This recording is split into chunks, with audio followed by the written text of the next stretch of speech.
Good morning mga guys! Masarap ang agahan namin ngayon, ang tinatawag sa Chinese na Chai Tow Kuey.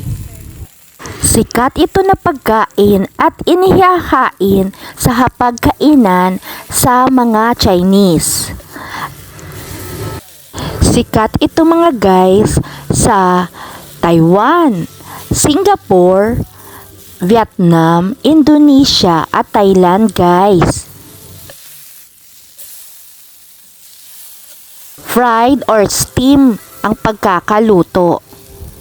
Bale, ang sangkap ng Chai Tow Kuey ay flour, radish, at tubig lang guys.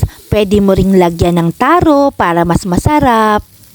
For the record, sa Chinese, tinatawag siyang Chai Tow Kuey. Sa English, tinatawag naman siyang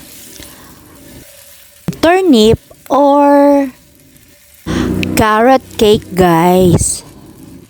Bale, ito ang masarap naming agahan ngayon.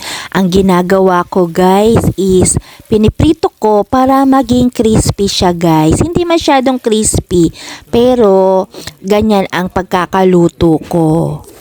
Simple lang, sa umaga, tapos lalagyan mo siya ng sauce na masarap. Yung ano bang masarap na ilagay dyan? Oyster sauce o kaya yung taktak sa atin sa Pinas. Ayun, yun ang pwede mong ilagay or sweet chili sauce.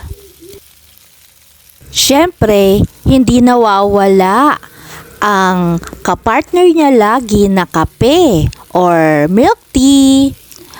Sabihin na nating nagtsatsa ka sa umaga. Ganon, i-partner natin guys. Good morning! Happy breakfast! Thank you guys! Tatapusin ko lang lutuin or iprito ang natitirang pieces of carrot cake or Chai Tow Kuey.